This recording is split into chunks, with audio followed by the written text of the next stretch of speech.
Hola, bienvenidos Humanos, gestionando personas y no recursos. Hoy conversaremos sobre competitividad y personas en el mercado local, en el mercado peruano. Y para ello tenemos dos invitados, el señor Adrián Guamán y el señor César Berrocal. Conjuntamente con César Avilés estaremos llevando esta entrevista para compartir con ustedes toda la información relevante con relación a este importante tema. Bienvenidos pioneros del cambio y visionarios del mundo laboral. Aquí y ahora comienza la revolución en la gestión de personas. Olvídense de las viejas reglas, descarten los manuales obsoletos. Aquí la innovación y la humanidad van de la mano, para centrarse en lo que realmente importa, las personas. Te damos la bienvenida a Humanos, gestionando personas, no recursos. El futuro comienza ahora. Comencemos. Hola César, ¿cómo estás? Muy bien, Alejandro. Feliz nuevamente de poder tener este espacio que, como ya sabemos, venimos ahí ya desde abril. Más o menos. Con varios programas y sobre todo con esta segunda temporada que en verdad que está realmente espectacular. Y hoy día más espectacular con estos dos grandes personajes, por cierto, ¿no? Que en realidad vienen a enaltecer la sapiencia y el conocimiento colectivo de lo que está pasando actualmente en el Perú. Tenemos un programa maravilloso, ¿no crees? Como siempre. No, dando lo mejor de nosotros y con invitados de lujo. Así que empezamos por aquí. Adrián, ¿cómo estás? Bien, Alejandro, muchas gracias. Este sentir que le damos, pues a mí me gusta mucho siempre hacer esa mirada holística, ¿no? Que es que de pronto estamos despertando cosas que normal y naturalmente no hay. Y en ese no hay, pues generamos cierta expectativa. Completamos mucho conocimiento, tenemos una narrativa fresca, bien enfocada en lo que nos gusta. Entonces muchas ganas también de aportar y de participar en todo lo que vamos a hacer ahora, ¿no? Por ahí va mi propuesta. Perfecto, Adrián. Muchas gracias. César, ¿cómo estás? Excelente. Bienvenido. Muy contento de estar con ustedes. César, nuevamente por recibirme. Alejandro, un colega de ese tiempo.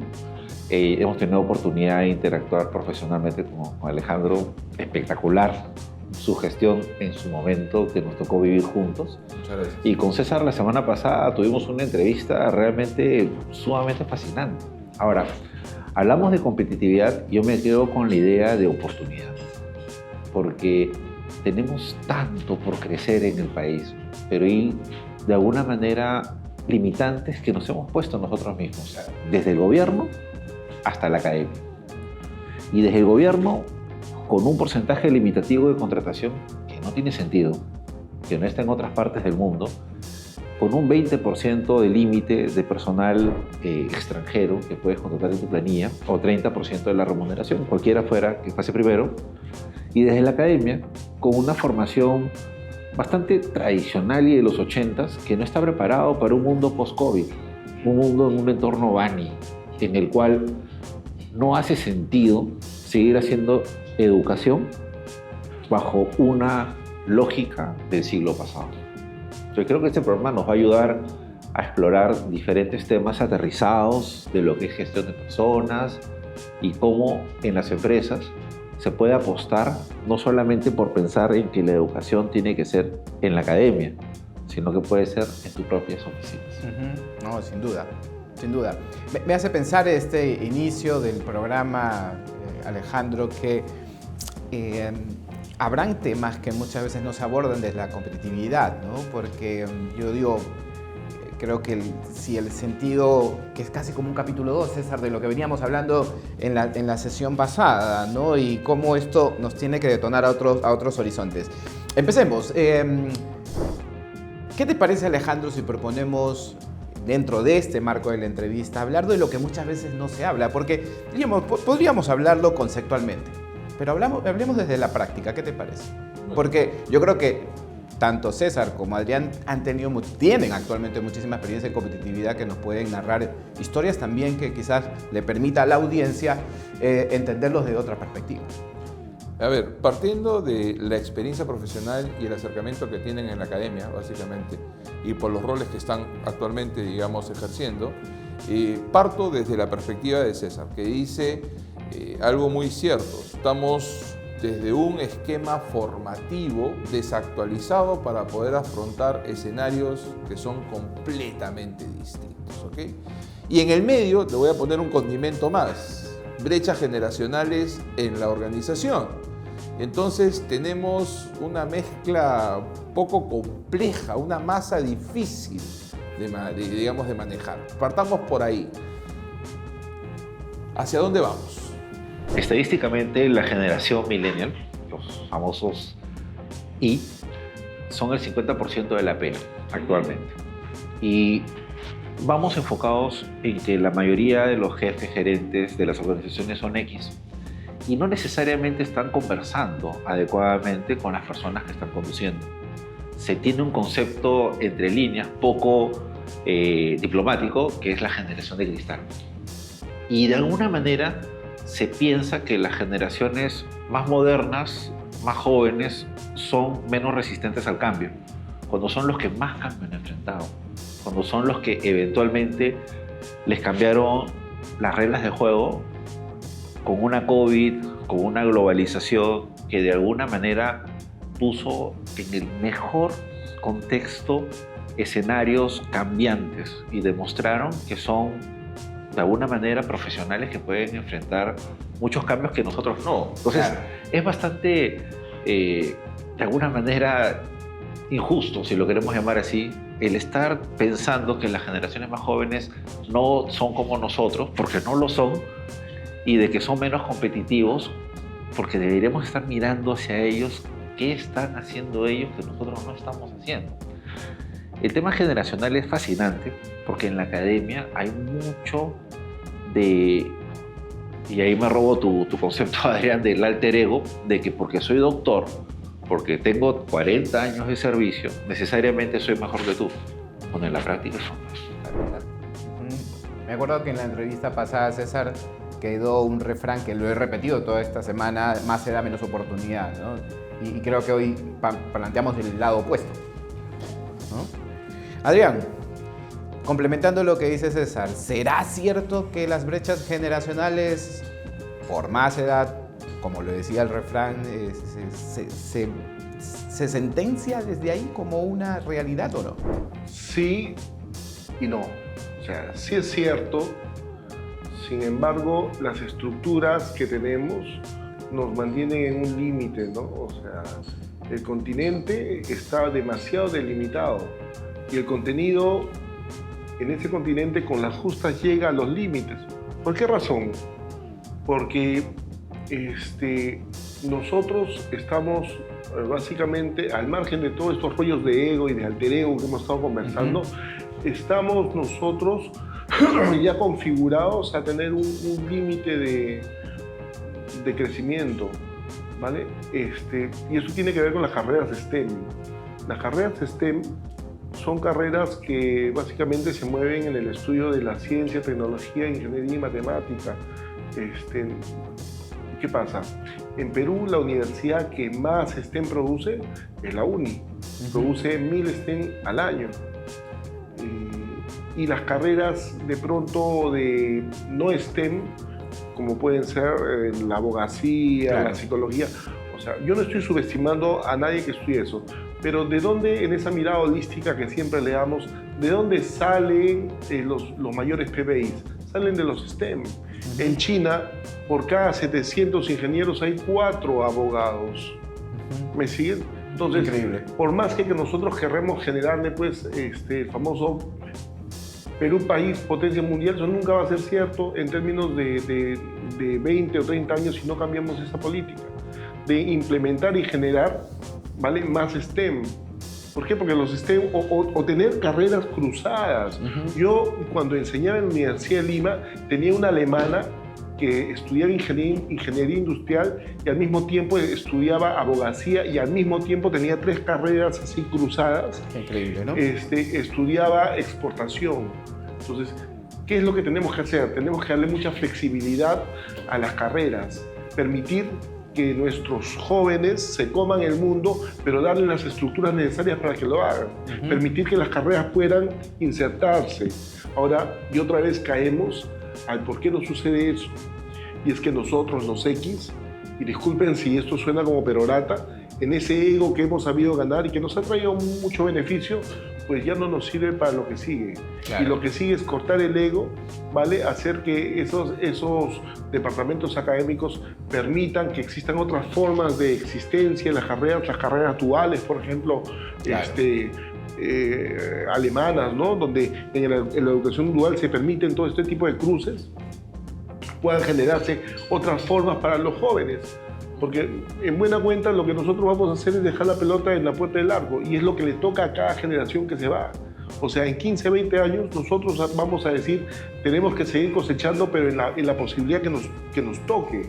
O sea, yo no voy a pensar que en 15, 20 años voy a ser el adalid en una industria descubriendo y haciendo e implementando cosas nuevas, porque yo voy a estar en salida y eso es normal. Pero dejarles a ellos la pelota, que tienen que seguir pateando y metiendo gol. Pero ¿y esa pelota?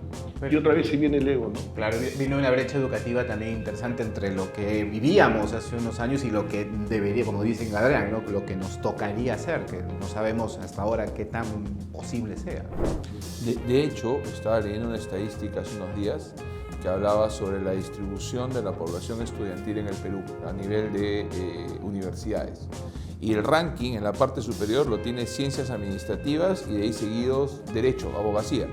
Y el comentario era, seguimos formando profesionales que no está mal en esas carreras, pero que su aporte al mercado relacionado con todo este tema de inteligencia artificial, desarrollado con este tema de desarrollo tecnológico, va a terminar más bien generando frustración porque vas a tener demasiada oferta para poca demanda.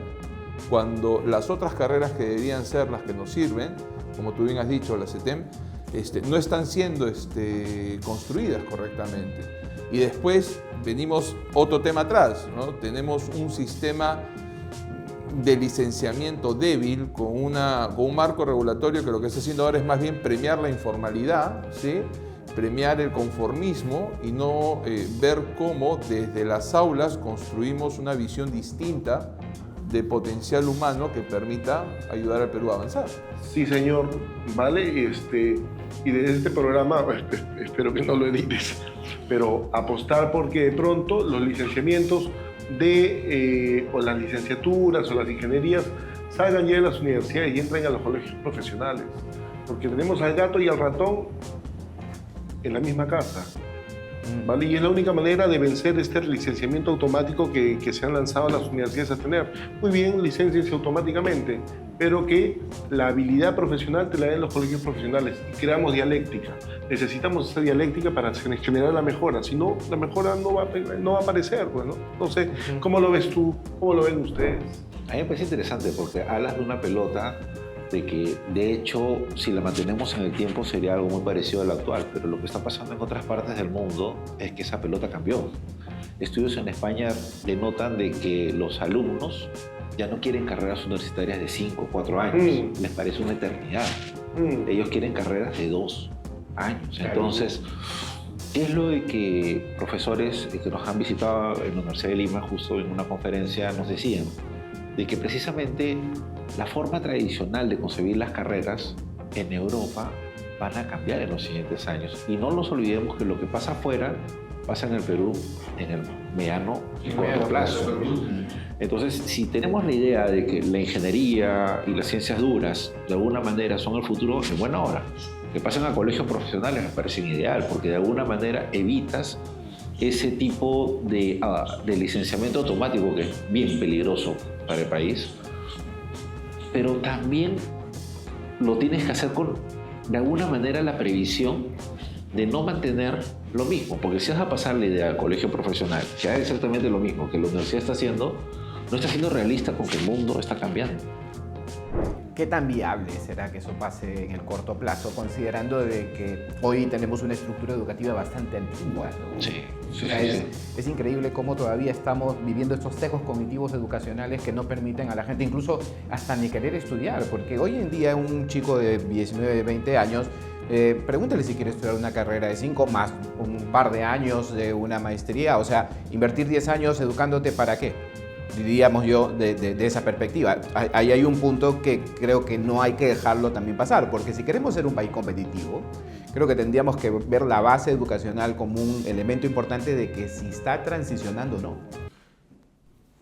Me adelanto, te corto. Y tomando lo que dice César, ahí viene a acotación otro artículo que leí que también me chocó, porque decía, en esa misma población y con esta distorsión que hay con todo este desarrollo tecnológico, la mayoría de los muchachos hoy lo que quiere ser es youtuber. O sea, la búsqueda es el éxito de la manera más rápida a través de la repercusión del uso de las redes. Y claro, te estás desviando porque esto, si tú miras la estadística, o sea, quienes logran tener esta, vamos a llamarlo, etiqueta de influencer, vamos a llamarlo así, estás hablando con gente de millones de seguidores, ¿ok? Y esto no es algo pues que tome una base grande en la pirámide, no toma mucho trabajo, mucho tema, es muy chiquito, muy claro. ¿ok? Y entonces, sumado a eso, sumado al otro, sumado a, digamos, elementos que te van desanimando. Poca oferta laboral, falta de inversión privada a nivel país, carreras obsoletas, vamos a llamarlo así, y pugnas individuales y lucha de intereses, porque lo que te vende una institución educativa muchas veces simplemente son promesas y no son realidades, ¿correcto? Un paréntesis chiquito, ¿ah? Y lo que te vende la institución educativa particular ya no está manejada, y el detalle está que nosotros tenemos el nacimiento de SAM, pero la universidad privada, Alejandro, está manejada por los departamentos de marketing. ¿Por qué? Porque están buscando cómo generar esa rentabilización, que no es el caso de SAM. Pero fíjate en cómo está la ecología de las otras universidades. Los departamentos de marketing definen qué se enseña o qué se vende y qué no se vende. Vamos, entonces, como indicas, o sea, con un producto que se adecua más a una visión comercial que una visión de soporte educativo, vamos a llamarlo así, ¿ok? Y desde la estructura del sistema Estado, se suponía que había un CEPLAN que se debería, digamos, de encargar de proyectar hacia dónde vamos como país, y es eso, buscar el consenso para ir desarrollando las necesidades de las capacidades de las personas que puedan ser la fuerza laboral. O sea, si tú lo llevas a un nivel empresarial, es como decir, a ver, hago mi planeamiento, veo hacia dónde voy a ir y qué tengo que desarrollar hacia adentro. Pero a nivel país puedo tener una visión como Estado, pero no me va a acompañar todo lo que hay abajo como soporte. Y entonces seguimos mordiéndonos la cola, porque claro, quiero fomentar inversión privada, no hay condiciones. Quiero fomentar empleo, no hay condiciones. Necesito personas, no hay condiciones. Y viene todo este tema, guerra de talento, escasez, las etiquetas, los egos, las complicaciones, la informalidad. Hay un vestigio bien interesante, por ejemplo, en la construcción de estos hospitales del norte. Estos hospitales del norte que se hacen con contratos países, considerando que el know-how incluso también lo tienen que traer de afuera. ¿Por qué razón? Porque no hay acá. ¿Me siguen? Y nosotros seguimos apostando por carreras no STEM. Esto que estamos conversando, que lo hemos dicho, o sea, es un gran paso lo que ha hecho KPMG, lo que ha hecho UPC al sacar el índice de madurez de la innovación. ¿Me siguen? ¿Por qué es un gran paso? Porque me dirán, sí, pues Adrián, pero no están enfocando en lo que realmente debe importar. Sí, pero por lo menos han avanzado un poquito. ¿Qué nos toca a nosotros? Necesitamos crear el índice de madurez de las capacidades. ¿Para qué? Para tener semillero que justamente pueda poner en perspectiva a la triple hélice. Depositar en universidades una responsabilidad de fomentar e implementar más carreras de STEM. En las empresas, de crear más, de pronto, incentivo para los modelos de capacidades e innovación. Y en el gobierno, lógicamente, generar las estructuras para que esto suceda, ¿no? Entonces, me parece muy interesante porque estamos conversando de la competitividad, no simplemente hablando de cómo somos más productivos como personas, sino todo lo que existe alrededor para que esa competitividad se logre con sostenibilidad. Correcto, pero eso es hablando del sistema o la forma que debería gestionarse. Regresemos a la esencia, que también es la esencia del programa, la persona. Y la persona, el peruano es competitivo, tiene una mentalidad competitiva, porque por más que crees las condiciones, si la persona no adhiere a ese sistema, es como volver a cero. César, ¿ahí qué nos puedes decir? El peruano es emprendedor, el peruano es trabajador, el peruano cree mucho en que el punche logra varias cosas, pero el punche no te es suficiente a largo plazo. A corto plazo te va a permitir crecer algunos puntos decimales de tu competitividad, pero el cambiar el chip, como lo llamamos, y de alguna manera replantear cómo se gestionan las personas es lo que realmente hace la diferencia. RBL Group hizo un estudio de competencias, la 8ª edición, que tiene mucho que ver con Dave Ulrich. Correcto. En la que en su estudio del 2021 es increíble porque hacen un análisis a 28.000 personas a lo largo del mundo y los resultados dicen de que la forma de gestionar personas como actualmente se ha manejado y se sigue manejando en el Perú con el famoso HR Delivery solo tiene un impacto del 3.5% en el resultado del negocio versus con darle la capacidad para que el negocio pueda ser más productivo que te genera un 48.3%. Así como de que los departamentos de recursos humanos tengan una oferta de valor bastante más trabajada con el negocio que te genera un 48.2%. Entonces, es interesante porque de pronto en este estudio que se hizo en plena COVID-19 como que nos dieron una suerte de zamacón y nos dijeron, oye, la forma como se gestiona empresas y cómo estás gestionando la competitividad y las competencias de la gente no condice a lo que el mundo está viendo. Claro. Y eso es a nivel mundial. Ahora, retrocediendo a nivel Perú, en Perú creo que recién estamos entrando en serio a hacer un HR Delivery. Pero eso que nos lleva como conclusión, que incluso lo que en este momento aspiramos como un modelo de competencias ya está desfasado en el tiempo. O sea, nos quedamos no uno, sino 2 pasos atrás de lo que necesitamos para ser competitivos. ¿Y qué tendríamos que hacer ahí?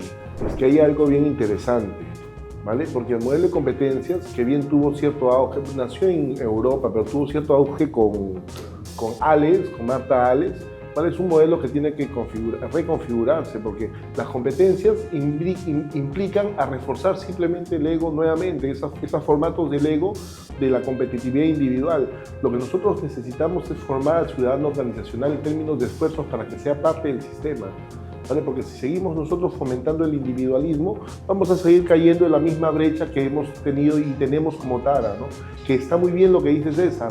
Sin embargo, la ruta, ¿vale? Más que observarse por la competencia, sería observarse por el esfuerzo. Y el peruano, y acá me agarro de algo que dijo Alejandro, el peruano tiene un capital de esfuerzo mucho más en su ADN, más logrado que el resto de la región. Nosotros no somos país en las mismas circunstancias. De hecho, ningún país lo es, ¿no? En similaridades, ¿no? Si nosotros tenemos las cordilleras. ¿Qué son las cordilleras? ¿Qué son esos grandes montes que de pronto nos dividen? ¿Vale? Esos grandes montes han implicado que nuestro ADN antropológico, ancestral, ha tenido que generarse siempre en cuotas de esfuerzos más logrados. Claro. Y esas cuotas de esfuerzo más logrados lo tenemos nosotros en nuestra forma de hacer las cosas. Entonces, por un lado, y lo ha dicho muy bien Alejandro, tenemos la lógica, le dicen la situación del mono. Ortega le llamaba la situación del mono. Cuando tú vas a un zoológico, al mono le tiras de pronto plátanos, le tiras nueces, y el mono está siempre despierto, ¿no? Eso sucede ahorita con la generación nueva, con el scrolling, infinity scrolling, ¿no? Que está con nuevas cositas y se altera. ¿Qué sucede? Que nosotros lo que tenemos que saber es cómo vamos a, no sé si te recuerdas, César, que estuve paseándome con un libro, el libro de la zanahoria. Tenemos que hacer arquitectura de zanahorias, tener mapa de zanahorias, cómo vamos a incentivar a las personas dentro de las organizaciones, ¿vale? Cómo vamos a afrontar esos antagonismos que tenemos. ¿Por qué antagonismos? Lo que conversábamos, o sea, nosotros queremos gente muy competitiva para que haga una organización, y a todos les suena muy normal lo que he dicho, pero en realidad es un antagonismo tremendo, porque si tú tienes a alguien competitivo, tienes a alguien individualista, y la organización funciona en términos de la alteridad, en términos de que yo me preocupe por la condición del otro para sacar adelante la organización. Necesitamos mediciones gerenciales en los cuales se puedan medir sus niveles de conciencia. Si está en un nivel 1, 2, 3, no sirven para gerentes, porque no puede pensar en el otro. No sirve para gerentes, no sirve para políticos, no sirve para nada prácticamente. Debería ser una competitividad colaborativa, ¿no? Competición, efectivamente. Y que eso empiece ya a generarse en nuestra conversación, en nuestro lenguaje, en nuestra forma de plantear las cosas, ¿no? ¿Dónde está Perú de pronto en términos de enfocar bien esto y dejar de hacer tantos vitrinismos? Porque de vitrinismos, querido amigo, lo vas a editar de repente, pero de vitrinismo no vivimos. Necesitamos nosotros planteamientos claros de cómo vamos a sacar adelante la competitividad. Según un estudio reciente, las empresas que invierten en un equipo altamente capacitado experimentan un aumento del 21% en su productividad y eficiencia. Somos líderes en consultoría estratégica organizacional y hemos ayudado a más de 450 empresas en más de 10 países. Somos la única consultora en el mundo del aprendizaje experiencial en contar con la certificación ISO 9001 e ISO 45001. Trabajaremos en estrecha colaboración con su equipo para asegurarnos que nuestras soluciones sean personalizadas y se ajusten a sus necesidades específicas. Contáctenos hoy para programar su consulta y comencemos a transformar su futuro. De hecho, me revoluciona mucho pensar de que en algún momento podrá ser así, ¿no? O sea, llegar a ese escenario ideal, también me pongo a pensar desde la parte más fría, es qué tan lejano me siento vivir una experiencia de esa manera. O sea, es decir, yo lo veo en el 2024 pensando en cuándo llegaría a ese escenario ideal, me hace difícil de pensarlo, por lo menos aquí. Y es porque creo que la barrera cultural que tenemos que superar a nivel de costumbres, conductas y una serie de elementos, pues vuelvo al punto, el sistema te puede dar el proceso. ¿Qué tan preparados estamos para que nosotros hagamos o empecemos esa revolución hablando de una manera? Ahí donde me cuestiono. Es que hay mucho riesgo. Yo creo que en este momento, con todo el desorden que se genera y encima con esta situación, ¿cómo llamarlo?, de bajarle la valla a las universidades, estamos avalando a nivel de sociedad de que se siga de cierta manera engañando a la juventud, porque se les va a continuar enseñando en algunos principios de hace 30, 40 años que hoy ya no tienen un asidero, un soporte, dado los desarrollos tecnológicos que venimos generando. Entonces, ese es un gran problema. Entonces, vas a tener profesionales frustrados porque dediqué alma, corazón y vida a ese esfuerzo que, como bien dijo César hace un momento, el peruano es recontra chambeador, el peruano es recontra, digamos, de empuje, ¿sí? Suda la camiseta día a día, sobrevive en muchos casos, porque no necesariamente vive, y el esfuerzo que se generan en muchas familias es lograr los recursos para que el hijo o la hija vaya a una universidad. Y vas a una universidad y terminas siendo un profesional que no consigue trabajo. O que en todos lados que es subempleado, porque también eso sucede. Tengo un título, pero estoy trabajando en algo que no tiene nada que ver con lo que he estudiado y ganando mucho menos con la expectativa de que debería hacer después de haber hecho una inversión. Claro, pero la educación es un negocio, recordemos eso. O sea, eso es como lo vemos ahorita, ¿no? O sea, yo no creo que actualmente una universidad te diga, oye, ven, sí, te formo como profesional, es más, te formo como emprendedor, te formo como una visión empresarial, pero veamos la realidad laboral, la realidad de la persona que va a la universidad y en plena carrera se da cuenta que no es la carrera, o se da cuenta que no es para la universidad, o se va a estudiar una carrera técnica. Entonces, ahí es donde también yo me cuestiono, porque hablo un poco de mi experiencia y lo que he vivido también, y yo digo, es que es difícil, o sea, es trascendental la conversación, pero también el panorama de los que están fuera de este programa, pues están ahorita escuchándonos y están comenzando a cuestionarse cosas que quizás nunca se habían cuestionado, ¿no? Como por ejemplo, ¿para qué estudio lo que me dicen que estudie? ¿No? O ¿seré empleable? ¿No? O sea, hay un estudio muy interesante que leí hace unos días que me llamó mucho la atención, hasta me dio miedo, porque decía que del 100% de personas graduadas, el 15% ejerce su carrera. O sea, qué miedo, ¿no? Pero, a ver, veamos esa perspectiva y desde aquí construyo y le hago la pregunta a César, y es, Si esa es la estadística, ¿ok? Adrián habla de un enfoque holístico. Vamos, ¿por dónde más podemos trabajar? Deberíamos poner la mirada, por ejemplo, en lugar de trabajar. Un paso atrás. Escolar. Desde el punto de vista escolar, seguimos en los colegios dando la idea de que el éxito está en la universidad, en la carrera del tío que tuvo éxito o de que salió en la televisión. Por favor, si hay alguien del Ministerio de Educación que está escuchando este programa, tomemos cartas en el asunto. Pero por supuesto, a los chicos en los colegios, en quinta y secundaria, los visitan las universidades y le cuentan una historia que no necesariamente es lo que está pasando en el mundo real. Entonces de pronto le dicen, oye, tu éxito es que estudies una carrera de esta naturaleza, y no se están dando cuenta que los chicos hace mucho tiempo dejaron de mirar al Perú. Ellos, por el internet, por las redes, por la información que manejan, hace tiempo muchos de ellos están comenzando a cuestionarse, ¿y por qué estudiar en el Perú? O sea, y no tengo que irme del país para estudiar afuera. No, ya no. Claro, entonces ahí la COVID trajo mucho tema doloroso como humanidad, pero también nos transformó desde el punto de vista de cuestionarnos por qué hacemos las cosas como las hacíamos antes. Como el pensamiento lineal. Exacto. Entonces, a tu pregunta, Alejandro, ¿qué deberíamos hacer?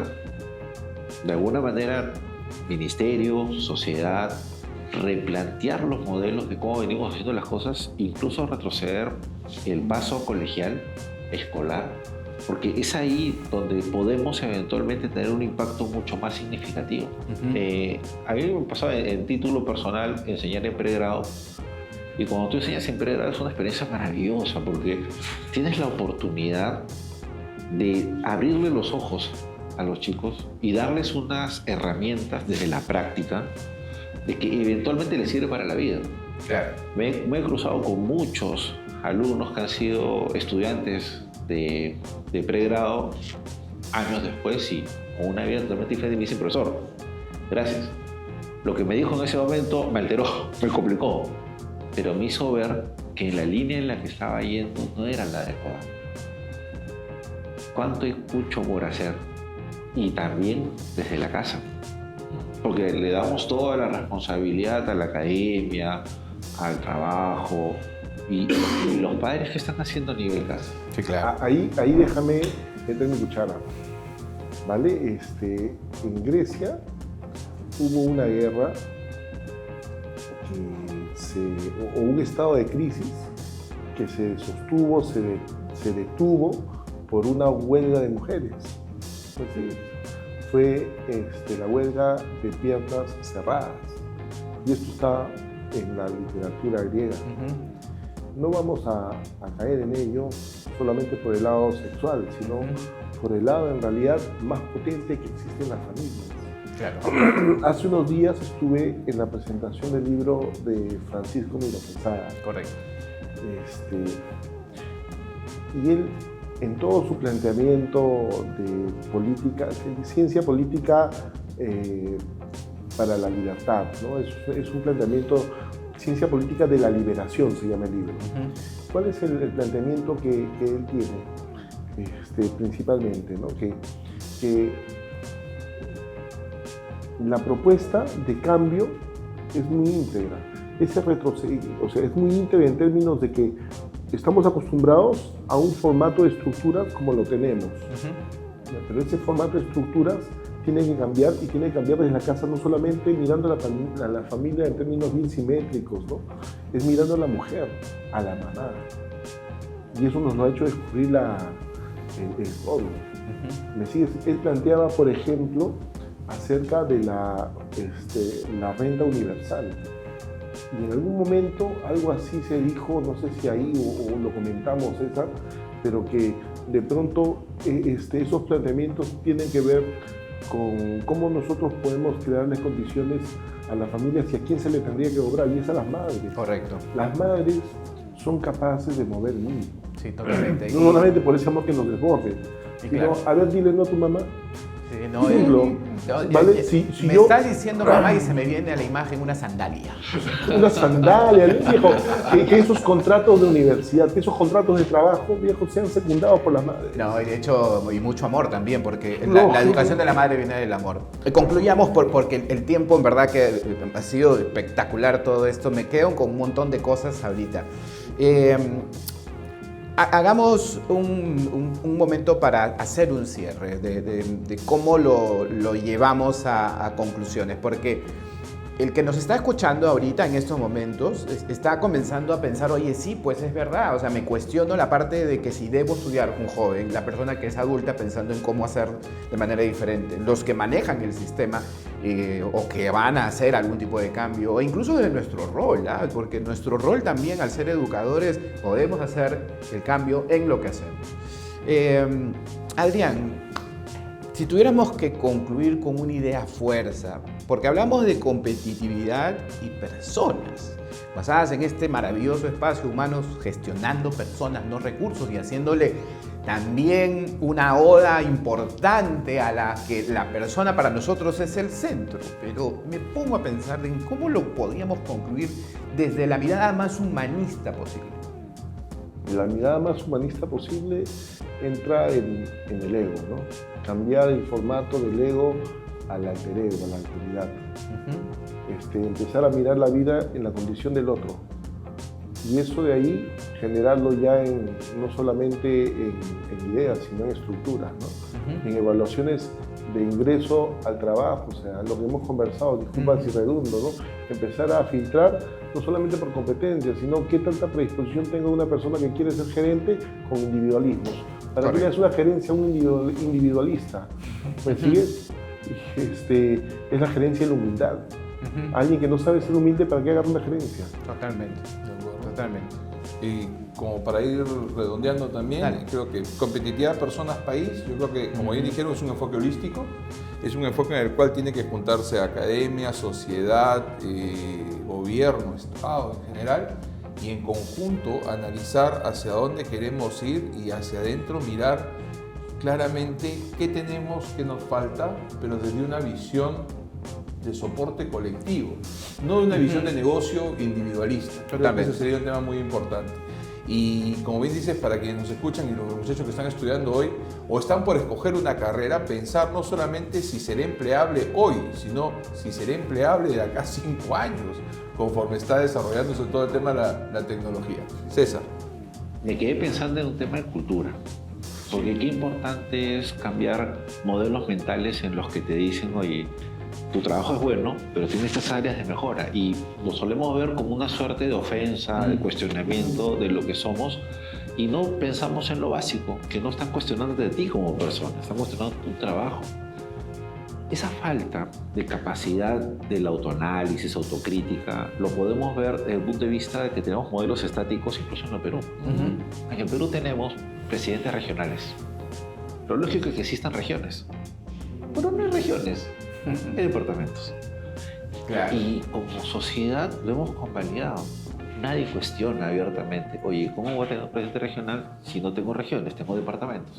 Entonces, desde ahí nomás nos damos cuenta que hay una suerte de aceptación a un statu quo y no un cuestionamiento. Entonces tenemos que comenzar a pensar en cuestionarnos permanentemente, en aceptar que la crítica es ayuda y de alguna manera culturalmente predisponernos a que no es malo replantear lo que estamos haciendo en aras a mejorar la competitividad, que es un paso previo a la famosa y tan ansiada rentabilidad, que finalmente es lo que el accionista busca. Sí, sin duda. Alejandro, qué gran programa, ¿eh? Me quedo con varias cosas, ¿eh? O sea, es más, me recuestiona varias cosas. Es que siempre es rico conversar sobre estos temas, más aún de hacer una mirada general, ¿no? Y poder aportar desde cada una de la visión de los invitados y de nosotros mismos sobre cómo poder darle a la audiencia un enfoque para que ellos mismos también saquen sus conclusiones. Creo que sería lo más importante. Una conclusión sobre la conclusión. En verdad. Pero hace unos días meditaba, ya para ir cerrando, por favor, que nos gane el tiempo, es que el poder de la conversación transforma una realidad. Siempre. Y creo que hay que atrevernos a conversar más, ¿no? A intercambiar, porque en ese diálogo constructivo encontramos unas nuevas realidades. Y esta también es una invitación para todos, a comenzar a construir conversaciones que transformen la realidad. Byung-Chul Han, ¿no?, tiene el libro La crisis de la narrativa. Cada vez que yo agarro un libro le estoy dando vueltas como 2 meses. Y gracias por tenerme paciencia cuando sucede eso. Ya sabemos, bastante. Soy Byung-Chul Han, viejo. La crisis de la narrativa, ¿no? Y es un encuentro muy fuerte entre la información y la narración. Total. Vale, y la narración es lo que nos construye. Total. Porque es amable.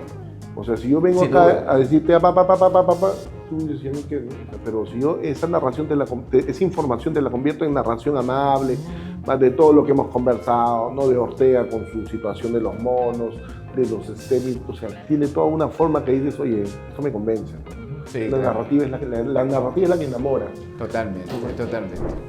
Bueno, agradecerles César, Adrián, César como siempre, y agradecerles a quienes han compartido con nosotros este espacio. Muchas gracias por acompañarnos en Humanos, gestionando personas y no recursos. Los esperamos en una próxima ocasión. Nos vemos pronto. Gracias. Y este programa llega por auspicio de Facilitadores Asociados. Visítanos en www.facilitadoresasociados.com. Que las palabras compartidas, las historias de transformación y las ideas resuenen en lo más profundo de tu ser. Humanos, gestionando personas, no recursos, no solo es un llamado a la acción, es una invitación a ser parte de un movimiento. Sigamos haciendo de la humanidad nuestra mejor estrategia de negocio. Recuerda que tú eres el cambio. Hasta la próxima.